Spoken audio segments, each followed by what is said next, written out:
Okay guys, so start करते हैं यार पॉलीमर्स को। तो मैंने बताया पॉलीमर्स होता क्या है, बहुत सारे मोनोमर्स को मिला दे अगर हम, तो हमारे पास क्या बनता है, पॉलीमर बन जाता है। ठीक है। So derive from Greek words poly और मैनी और mer means parts are macromolecules found by the combination of large number of small molecules known as monomers. ठीक है। तो आप डेफिनेशन को लिखोगे, polymers are macromolecules formed by combination of large number of small molecules called monomers. The property of polymer depend on the configuration, degree of polymerization, branch and cross linking. किस पे? molecular configuration, molecular configuration, ठीक है, degree of polymerization, branching and fourth cross linking. सो ये चारों पर properties of polymer depend कर जाती है कि पॉलीमर कैसा निकलेगा, बेसिकली मॉलिक्यूलर कॉन्फ़िगरेशन पर। ठीक है। Degree of polymerization that is DP पर, ब्रांचिंग पर और क्रॉस लिंकिंग पर। तो जो सिंपल मॉलिक्यूल्स होता है जिससे पॉलीमर बनते हैं, उसको मैंने पहले बताया कि मोनोमर्स होता है, जो कि स्मॉल यूनिट्स होती हैं, या आप कह सकते हो बेसिक यूनिट ऑफ पॉलीमर। जैसे कि इथाइलिन जो है वो हो गया मोनोमर। पॉलीइथीन, ठीक है ना, इथीन से बन जाता है। सो इथाइलिन हो गया, C double bond C. Ethylene से आपका बन जाएगा, मतलब है ना। तो आपको ये सब याद रखना है। Where N is the number of units, chain length या डिग्री ऑफ पॉलीमराइजेशन, और DP degree of polymerization equal to molecular weight divide by molecular weight of monomer. So degree of polymerization क्या होती है, पूरे पॉलीमर का weight divided by एक molecule का weight, एक मोनोमर का वेट। तो हमें नंबर ऑफ मोनोमर पता लग जाएंगे बेसिकली, या एन पता लग जाएगा, नंबर ऑफ रिपीटिंग यूनिट्स लग जाएंगे। तो पॉलीमर का वेट हो जाता है, जैसे अगर 1000 से 20,000 के बीच में हो तो उसको कहते हैं लो पॉलीमर्स, और अगर उससे ज़्यादा हो तो उनको कहते हैं हाई पॉलीमर्स। डन। देखो, strength of the polymer can be increase by increasing its DP. अगर पॉलीमर की स्ट्रेंथ बढ़ानी है हमें, तो उसका डिग्री ऑफ पॉलीमराइजेशन, मतलब monomers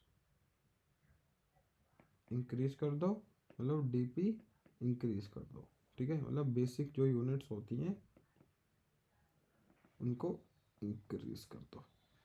high degree of polymerisation होगा, मतलब हार्ड और हीट रेजिस्टेंस होगा। लो डिग्री ऑफ पॉलीमराइजेशन होगा, सॉफ्ट होगा, गमी होगा। तो आपको इस चीज़ों का थोड़ा सा ध्यान रख लेना है ना, क्वेश्चन सॉल्व करते हुए ये सब चीज़ें काम आ जाएंगी। ठीक है। तो अगर मैं डीपी बनाऊं, तो डीपी जितना ज़्यादा होगा उतना हार्ड होगा, जितना लो होगा उतना सॉफ्ट होगा, गमी होगा, और ये हीट रेजिस्टेंट भी होगा।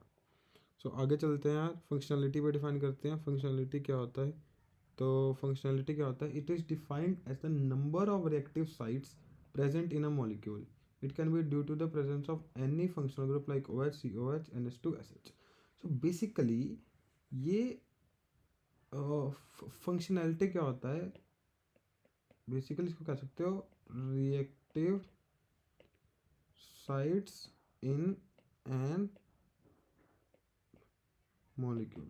तो basically reactive sites in an molecule को हम फंक्शनलिटी कह देते हैं। जैसे CH3CO है, जैसा अगर मैं बनाऊँ डायग्राम, सो ये इसकी फंक्शनलिटी होगी यहाँ से। ठीक है, तो 2 है तो 2 हो गया। इथाइल अल्कोहल में फिर 1 हो गई, इथाइलिन ग्लाइकोल में फिर 2 हो गई, ये होता है इथाइलिन ग्लाइकोल। ठीक है ना। लैक्टिक एसिड हो गया, तो उसमें अपने आपको एक ये OH मिल गया, एक ये OH मिल गया, 2 हो गई। इधर हमें एक ये OH मिल गया, ये OH मिल गया, पर ये 2 हैं तो यहाँ पे 2 हो जाएगी। एक हमें ये OH मिल गया, तो 1 2 3 4 हो गई हमारी फंक्शनैलिटी। अगर प्रेजेंस हो रहा है डबल बॉन्ड का, ट्रिपल बॉन्ड का, तभी भी हो सकता है। तो फंक्शनैलिटी किसकी हो सकती है, एक तो प्रेजेंस हो जाए फंक्शनल ग्रुप का, एक प्रेजेंस हो जाए डबल बॉन्ड ट्रिपल बॉन्ड का। जैसे ये डबल बॉन्ड है तो इसमें कन्वर्टर नाम से हो सकता है, जो C डबल बॉन्ड C है तो ये फ्री रेडिकल बना सकता है और इसको आराम से यहाँ पे खींच सकता है। सो ये हो सकता है। अगर हाइड्रोजन एटम हमारे पास ईजिली रिप्लेसेबल बना हो तो आराम से ये भी हो सकती है फंक्शनैलिटी, क्योंकि रिएक्टिव साइड्स हो जाएंगी। ठीक है, यहाँ पे देख, ये रिएक्टिव साइड्स हो गई। यहाँ पे क्या बोलते हैं, फ्री रेडिकल है ना, substitution, electrophilic substitution, ortho meta para वैरा पे हो जाता है। अब क्लासिफिकेशन ऑफ पॉलीमर्स बहुत टाइप के होते हैं, क्लासिफिकेशन देख सकते हो आप। सो बेस्ड ऑन सोर्स हो जाते हैं कई, है ना, फिर बेस्ड ऑन स्ट्रक्चर हो जाएंगे हमारे पास, फिर based on molecular forces, based on mode of polymerization है, बेस्ड ऑन मोड, और बेस्ड ऑन मॉलिकुलर फोर्सेस मेरे ख्याल से बेस्ड ऑन मॉलिकुलर फोर्सेस नहीं दे रखा, बेस्ड ऑन थर्मल बिहेवियर भी दे रखा है हमें, इलास्टोमर्स वगैरह शायद based on mode of polymerization भी है ना।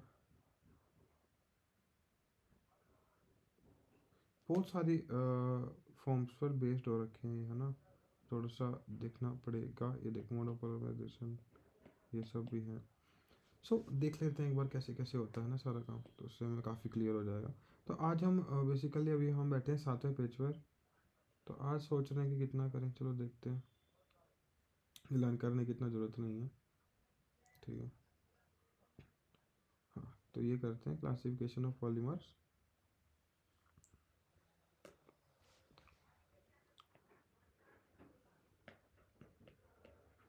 तो बेस्ड ऑन ओरिजिन नेचुरल हो सकते हैं, सिंथेटिक हो सकते हैं, सेमी सिंथेटिक हो सकते हैं। बेस्ड ऑन स्ट्रक्चर क्या हो सकते हैं, लीनियर पॉलीमर्स हो सकते हैं, क्रॉस लिंक्ड हो सकते हैं, किसी ब्रांचेज हो सकती हैं, या क्रॉस लिंक्ड हो सकते हैं।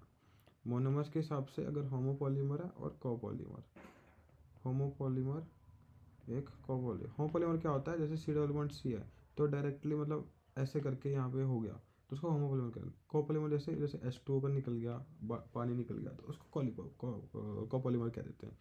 थर्मल रिस्पॉन्स भी कह सकते हैं, थर्मोप्लास्टिक और थर्मोसेटिंग, ठीक है ना। मोड ऑफ पॉलीमराइजेशन कह सकते हैं एडिशन से और कंडेंसेशन से, यही बात मैं कर रहा था आपसे। टेक्टिसिटी भी कह सकते हैं। टेक्टिसिटी क्या होता है ये आपको समझना पड़ेगा, है ना। टेक्टिसिटी थोड़ा सा आगे आ जाता है। Tacticity, what is tacticity? Orientation of monomeric units in a polymer takes place order with respect to main chain, orderly या disorderly fashion with respect to main chain. The difference in configuration affects the physical properties, ठीक है। तो basically H H H Y H Y H H H H Y H H H, तो basically बात क्या कर रहा है, orientation of monomeric units in polymer. हाँ, तो जो ओरिएंटेशन होती है मोनोमेरिक यूनिट्स की, अगर वो मेन चेन के रिस्पेक्ट में ऑर्डरली है या डिसऑर्डरली वे में है तो वो फिजिकल प्रॉपर्टीज़ को इफेक्ट कर सकती है। तो उसी के बारे में बताया गया है टेक्टिसिटी में, है ना। तो हम आएंगे वापस उस पर, बट फॉर देन आगे चलते हैं। क्रिस्टेनिलिटी, इस पे आइसोटैक्टिक, साइनिडियोटैक्टिक और एटैक्टिक, 3 टाइप्स के होते हैं। क्रिस्टेनिलिटी में क्या हो जाएगा, नॉन क्रिस्टलाइन हो जाता है, सेमी क्रिस्टलाइन या क्रिस्टलाइन। नॉन क्रिस्टलाइन होता है अमॉर्फस, ठीक है। पोलैरिटी बेसिकली पोलर है, नॉन पोलर है। Ultimate form of use plastic है, फाइबर है, इलास्टोमर्स है या एडहेसिव है। तो ये 9 टाइप्स हैं, से हम क्लासीफाई कर सकते हैं बेसिकली अपने मटेरियल को, सब्सटेंस को, या कह सकते हैं पॉलीमर को, ठीक है। So let's move on to the next part, classification of polymer. जैसे कि हमने देखा, based on source of origin, natural, synthetic, semi synthetic, structure में लीनियर, ब्रांच, क्रॉस लिंक, कर फर्स्ट में इलास्टोमर, फाइब्रस, थर्मोसेटिंग, थर्मोप्लास्टिक, और मोड में addition और कंडेंसेशन। तो ये वाला ज़्यादा इंपॉर्टेंट चार्ट है, मैं तो कहूँगा याद रख लेना यार, है ना। और इसको भी एक बार नज़र मार लेना तो टेक्टिसिटी जो है वो थोड़ा सा नवा है, इसको हल्का सा याद कर लेना। अब देखो ये पढ़ रहे हैं बेस्ड ऑन सोर्स पढ़ रहे हैं, ठीक है। तो बेस्ड ऑफ सोर्स देखते हैं यार, है ना। Basically we have completed our 9 pages and here will complete our 10 pages. तो पहले 10 पेजेस तक कर लेंगे, बाकी आपको सेकंड वीडियो में दे दिया जाएगा कंटेंट, है ना। तो एक बार पढ़ लो यार इसको, फिर करते हैं हम डिस्कस, है ना। एक बार इस लाइन को अच्छे से पढ़ लो, खुद ही समझ जाओगे आप।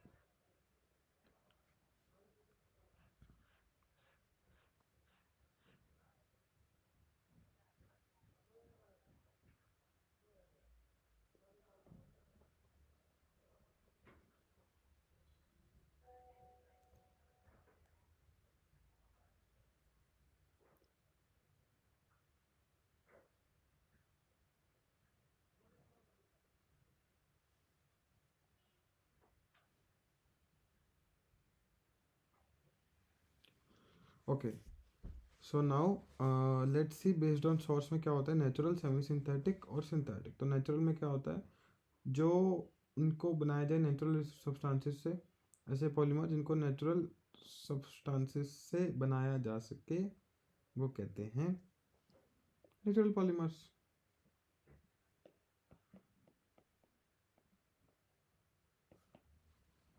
जैसे सिल्क, रबर, कॉटन, स्टार्च, तो इनको नेचुरल तरीके से बनाया जा सकता है, इसलिए इसको कहते हैं natural polymers. Semisynthetic polymers, semi synthetic polymers क्या होता है, केमिकली मॉडिफाइड नेचुरल पॉलीमर्स। मान लो नेचुरल पॉलीमर में एक चीज़ अच्छी नहीं लगी तो उसको हमने केमिकली मॉडिफाइड कर दिया, तो है तो नेचुरली पर हल्का सा मॉडिफाइड किया, इसलिए सेमी सिंथेटिक हो गया ये। जैसे हम क्या कह सकते हैं, hello hydro halogenated natural rubber, halogenated या हाइड्रो हेलोजिनेटेड, हेलोजिनेटेड, हेलोजिनेटेड देखो, या तो हम हाइड्रो कर सकते हैं उसमें, हाइड्रोजनेटेड हो या हेलोजनेटेड हो, या हाइड्रो और हेलो दोनों जनरेटेड हो, है ना। Cellulose derivative, cellulose acetate and cellulose nitrate, cellulose acetate rayon होता है, याद कर लेना। 12th की एनसीईआरटी में भी सेम चीज़ लिख रखी है, पेपर में आ जाता है सेलुलोज एसीटेट क्या होता है। सिंथेटिक क्या होता है, फ्रॉम सिंपल केमिकल कंपाउंड से जो बनते हैं, जैसे कि नाइलॉन 66, बैकेलाइट आ सकता है इसमें, phenol formaldehyde, phenol formaldehyde resin आ सकता है, poly acrylonitrile, polyester, polyethylene, polypropylene, polystyrene. Polystyrene पता है ना क्या होता है, हाँ वही वाला। पॉलीविनाइल क्लोराइड, पीवीसी हो जाता है ये। ब्यूना एस, ब्यूना एन भी होता है ऐसे, ठीक है, पर वो अलग हो गया थोड़ा सा, ब्यूना एस सिंथेटिक में आ जाएगा। बेस्ड ऑन स्ट्रक्चर हो जाता है, लीनियर देख रहे हो आप, ये ब्रांच हो गई हल्की हल्की, और ये क्रॉस लिंक्ड या नेटवर्क हो गए, देख रहे हो नेटवर्क कितने बड़े बड़े, मतलब ये ब्रांचेस भी मिल रही हैं आगे जाके, ऐसे ऐसे हो रही हैं, ठीक है। सो लीनियरली जो होते हैं, this consist of long and straight chains, high density polythene, PVC. This polymers contain linear chains, some branches होती हैं, एग्जांपल लो डेंसिटी पॉलीथीन होता है इसका। और these are formed bifunctional and trifunctional monomers contain strong covalent bonds between various linear chains, ठीक है। तो इसमें बायफंक्शनल या ट्राईफंक्शनल मोनोमर से बनता है, ठीक है। तो इसका याद रख लेना यार, एग्जांपल्स याद करवा देता हूँ आपको, ठीक है। एग्जांपल बहुत इम्पोर्टेंट हैं यार, एग्जांपल लर्न कर लेना आ जाता है। तो सिंपल वाले के एग्जांपल आ गया, poly high density polythene PVC, इसका आ गया लो डेंसिटी पॉलीथीन, और इसका आ गया बेकेलाइट मेलेमाइन। तो ये याद रख लेना, इम्पोर्टेंट हो जाता है। क्लासिफिकेशन बाय मोनोमर की कॉम्पोजिशन के बेसिस पे, ठीक है। तो ये देख लेते हैं यार, क्लासिफिकेशन बाय मोनोमर कॉम्पोजिशन। तो कोपॉलीमर हो जाती है एक चीज़, तो कंसिस्ट ऑफ टू और मोर कॉन्स्टिट्यूशनल रिपीटिंग यूनिट्स, ठीक है। Long sequence of monomer are followed by long sequence of another monomer, तो ब्लॉक की तरह आ गया है, पहले ए ब्लॉक आ गया, फिर बी ब्लॉक आ गया। कोपॉलीमर में ही चार आ जाते हैं बेसिकली, फिर हो गया इधर ग्राफ्ट, जैसे कि ए हो गया और इधर ऐसे बी आ गए, फिर A B A B A B A B भी चल जाते हैं, इसको अल्टरनेटिंग कह देते हैं। फिर स्टैटिस्टिकली या random, A B A B A B B, मैं बिल्कुल ही रैंडम हो गया ये तो, ठीक है। और होमोपॉलीमर क्या होता है, ए की चीज से जो बनते हैं ओनली वन रिपीटिंग यूनिट से।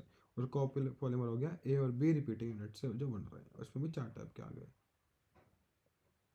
सब्जी से याद रख सकते हो यार कोपॉलीमर को, सब्जी, ठीक है। ग्राफ्ट कोपॉलीमर क्या हो गया, ग्राफ्ट कोपॉलीमर ये होता है, तो बेसिकली इसमें दिखा रहा है ये कि ये कैसे हो सकता है। जैसे रैंडम ऑल्टरनेटिंग आ गया, रैंडम देख ऐसे हो गया, रैंडम ऑल्टरनेटिंग ग्राफ्ट ऐसे हो गया, ब्लॉक ऐसे हो गया, तो ये दिखा रखा है कि कैसे हो सकता है ना। अब थर्मल बिहेवियर के बेसिस पे हम कैसे क्लासीफाई कर सकते हैं वो लिख रखा है। उसके बाद देखिए tacticity classification, tacticity classification on crystallinity based on molecular forces, फिर मैकेनिज्म आ जाएगा।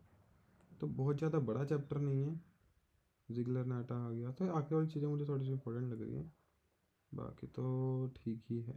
पॉलिमराइजेशन टेक्निक्स है, इसका क्वेश्चन बड़ा में आ सकता है। बल्क, सॉल्यूशन, सस्पेंशन, इमल्शन, ठीक है। पॉलीमराइजेशन, पॉलीमराइजेशन टेक्निक्स का है ना। फिर मॉलिकुलर वेट का आ सकता है, तो आसानी है। फिर थोड़ा सा जिगलर नाटा कैटलिस्ट का ना, ये थोड़ा सा ये वाला जो पार्ट है ना, ये सारा अच्छे से करना पड़ेगा थोड़ा सा। Free radical mechanism of polymerization, तो यहाँ तक तो आसान है 26 पेज तक, उसके आगे हल्का सा देखना पड़ेगा। तो चलो आगे चलते हैं यार। तो थर्मल बिहेवियर के बेसिस पे हम कैसे क्लासीफाई कर सकते हैं, अब वो देखेंगे हम। तो दो टाइप के होते हैं यार, थर्मोप्लास्टिक और थर्मोसेटिक। तो थर्मो तो दोनों में ही आएगा, थर्मोप्लास्टिक, थर्मो सेटिंग, ठीक है। तो ये 2 टाइप्स के हो जाते हैं। अब क्या हो जाता है, थर्मोप्लास्टिक कौन से हो जाते हैं, जो सॉफ्ट होते हैं हीटिंग पे और स्टिफ होते हैं, मतलब हार्ड होते हैं कूलिंग पे, ठीक है ना। तो ऐसे को कहते हैं थर्मोप्लास्टिक पॉलीमर, जो सॉफ्ट होते हैं हीटिंग पर, हीट करोगे जलाओगे तो सॉफ्ट हो जाएंगे, और कूल करोगे दोबारा तो फिर से हार्ड हो जाएंगे। तो उनको रिसाइकल करा जाता है एनी नंबर ऑफ टाइम्स, ठीक है। पीवीसी याद रख लेना इसमें एग्जाम्पल है। अब दूसरे थर्मोसेटिंग क्या हो जाते हैं, इसका आपको सेट से याद रखना है, जो एक बार सेट हो चुके हैं बस। Set, one set can not be reshaped, ठीक है। यूरिया के रेजिन्स, यूरिया फॉर्मेल्डिहाइड, ठीक है, epoxy resins, rubbers, polyesters, phenolic resins, तो ये आपको याद कर लेना है। Based on mode of polymerization आ जाएगा, addition polymerization, also called chain growth polymerization in this small units. देखो अभी तो मैं कह रहा था ये वाली चीज़ हमारी उसमें भी थी, होमोपॉलीमर और कोपॉलीमर।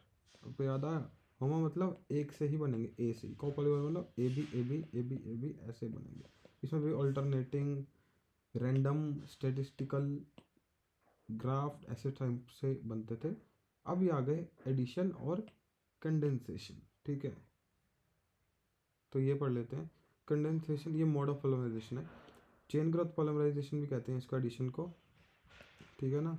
तो इसमें बेसिकली होता क्या है, इन इस step length of the chain increases, for example polymerization of ethene in the presence of peroxide. तो इथेन है, इसमें देखो कैसे हमारा सिंगल बॉन्ड आ गया, फ्री रेडिकल। तो ये एडिशन पॉलीमर्स हैं कुछ यार, पॉली इथीन इससे बनेगा, इथीन से poly ethylene, polypropylene, polyvinyl chloride, vinylidene chloride, polystyrene, acrylonitrile, tetrafluoroethylene, isoprene, विलाइन एसीटेट, मिथाइल एसिक्रेलाइड, क्लोरोप्रीन। तो आप देख सकते हो, पी वाई क्यूब में देख लेना यार, इसका क्वेश्चन जो है तो पढ़ लेना, वरना स्किप कर सकते हो।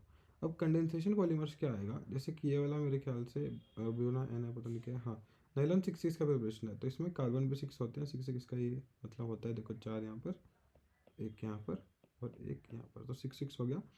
हमें इधर से आपको OH है तो यहाँ से H हटेगा सिर्फ, और यहाँ से सॉरी यहाँ से OH हटेगा सिर्फ, और यहाँ से एक H हटेगा, तो ये हमारा ग्रोथ हो जाएगा, और इधर से भी एक H हटा है ब्रो, और इधर से भी घटा ही है OH, तो ऐसे आपका नाइलॉन 6 बन गया। अब इसमें देखो 6 कार्बन इधर है, 4 कार्बन इधर है, C1 इधर, C1 इधर, तो सबको प्लस कर दोगे तो कार्बन 12 हो जाएंगे। तो कंडेंसेशन पॉलीमर्स आपको कहीं जो याद रखना है, नाइलॉन 6 याद रख लेना यार, बहुत ज़्यादा इंपॉर्टेंट है ये वाला। अब कोपोलिमराइजेशन भी होती है, जैसे कि हमने एडिशन पढ़ा, कंडेंसेशन पढ़ा, वैसे ही कोपोलिमराइजेशन भी होती है। इसका क्या मतलब है कोपोलिमराइजेशन का? Copolymerization is defined as the process of combining two polymer that are different. दो पॉलीमर जो डिफरेंट होंगे उनको अगर हम कंबाइन कर दें तो उसको कोपोलिमराइजेशन कहते हैं, और ये मोड ऑफ पॉलीमराइजेशन के अंडर आ जाता है। तो आपको इसको याद रख लेना है यार, कैसे करते हैं इसमें हम वर्क। जैसे 1,3 ब्यूटाडाइईन है ये, और ये स्टाइरीन है, ये हमने जे में पढ़ाई है यार, इसमें कुछ मतलब क्या ही बताएंगे, है ना, ये तो पढ़ ही रखा है। तो ये देख सकते हो यार आप, हमने कैसे इन सबको, ये हमारा वो हो गया था स्टाइरीन, और मेरा 1,2,3 ब्यूटाडाइईन हो गया, पहले यहाँ और यहाँ डबल बॉन्ड था, फिर देख लो ने ये दोनों डबल बॉन्ड हुआ, ये वाला पोजीशन और ये वाली पोजीशन खाली हो गई, और यहाँ से भी डबल बॉन्ड बने, और ये एक खाली। तो आपको याद रखना है कि बिना ऐसे बनता है। Okay, copolymer, polymers which are formed by combine two monomers in alternating fashions are called copolymers। जैसे A B A B A B A B, तो हमने होमोपॉलीमर और कोपॉलीमर पहले भी पढ़ा था, और अब एडिशन पॉलीमर हमने ऊपर पढ़ा ये वाला, उसके बाद कंडेंसेशन पॉलीमर, और उसके बाद अब कोपॉलीमराइजेशन पढ़ा। ठीक है, तो आपको ये याद रख लेना है अच्छी तरह से। तो जैसे कि आप देखोगे ए बी से ये बन गया। टेक्टिसिटी मैंने बताया था कि आपको इसमें ओरिएंटेशन देखना है यार, है ना, ओरिएंटेशन ऑफ मोनोमेरिक यूनिट्स, जो मोनोमर्स होते हैं उनका जो ओरिएंटेशन होता है in polymer, that takes place in orderly or disorderly fashion with respect to main chain. The difference in the configuration affects the physical properties। अब जो मेन चेन है उसके रिस्पेक्ट में जो मोनोमर्स लगे हैं उनका जो ओरिएंटेशन है उससे इफेक्ट पड़ता है बहुत ज़्यादा फिजिकल प्रॉपर्टीज पर। ठीक है, तो जो फिजिकल प्रॉपर्टीज पर इफेक्ट पड़ता है ना, तो इसलिए टेक्टिसिटी एक टर्म डिफाइन कर रखी है। अब चाहो तो मैं आपको गूगल पर सर्च कर देता हूँ टेक्टिसिटी क्या होता है, आपको बहुत ज़्यादा क्लियर हो जाएगा टेक्टिसिटी। ठीक है, so let's see, tacticity is relating to arrangement is the relative stereochemistry of adjacent chiral centers within a macromolecule. समझ गए? ठीक है ना, तो ये एक तरह से अरेंजमेंट की तरह आप इसको ले सकते हो। टेक्टिसिटी ऑफ पॉलीमर लिख लेते हैं, टेक्टिसिटी ऑफ पॉलीमर, तो टेक्टिसिटी ऑफ पॉलीमर यहाँ पर देखते हैं अगर मिले तो, हाँ देखो, in which the pendant groups are arranged along the hydrocarbon chain. ठीक है, तो समझ आ गया होगा मेरे हिसाब से आपको कि मोनोमर्स कैसे अरेंज्ड हैं, उनका ओरिएंटेशन क्या है, उसको बेसिकली हम एक तरह से कह देते हैं टेक्टिसिटी की, अरेंजमेंट कैसी है उनकी। तो टेक्टिसिटी के टाइप्स देख लेते हैं आप, बहुत सारे टाइप्स होते हैं, जैसे तो आइसोटेक्टिक होता है, ठीक है, साइंडियोटेक्टिक होता है, और एटेक्टिक होता है। आइसोटेक्टिक देखो, टेक्टिक टेक्टिक टेक्टिक तो यहाँ पे आइसो, साइंडियो, एटेक्टिक। तो इसमें क्या होता है, head to tail configuration, functional groups are all on the same side of chain. अब जैसे ये फंक्शनल ग्रुप है वाई, तो सेम साइड, जैसे इसी साइड है चेन के, सिर्फ देख रहे हो, ऑपोजिट साइड नहीं है, सिर्फ उसी साइड है चेन के। तो आपको ये देखना है, functional group occupy alternating positions. इसमें क्या है, functional group alternating positions occupy करते हैं, कभी वो इस साइड है मेन चेन के, कभी वो इस साइड है मेन चेन के, उसके बाद वो इस साइड आ जाएंगी और इसमें अब वो आगे इस साइड आ जाएंगे। ठीक है, तो आपको ये चीज़ देखनी है, functional group are arrange in random or atactic, मतलब कहीं भी हो जाएंगे यार, कभी इधर आ गए, इधर आ गए, फिर इधर आ गए, फिर अगले में इधर आ जाएंगे, इधर आ जाएंगे, कहीं भी रैंडम ऑर्डर में कहीं भी आ सकते हैं। ठीक है, अब वही दे दिया यार ये तो, depending on the orientation of side group. तो टेक्टिसिटी किस किस तरह डिफाइन हो सकती है, तो टेक्टिक के यहाँ से एक बार आइसो लगा लो, एक बार साइन डी ओ लगा लो, एक बार ए लगा लो। इसमें आपके एक ही साइड रहेंगे, इसमें ऑल्टरनेटिंग साइड रहेंगे और इसमें रैंडम बिहेवियर रहेगा। आगे चलते हैं, तो देख रहे हो आप, फंक्शनल ग्रुप इधर एक ही साइड है, इधर रैंडम है, एक बार मतलब अल्टरनेटिंग है, इधर इधर इधर इधर इधर और इधर रैंडम कैसे भी हो रहे हैं। अब आगे चलते हैं, क्रिस्टल क्रिस्टलिनिटी के बेसिस पर हम कैसे क्लासीफाई कर सकते हैं। ठीक है, तो इसमें आप एक बार पढ़ लो यार, इसको ऊपर ऊपर से, एमोर्फस और क्रिस्टलाइन सॉलिड्स तो होते हैं।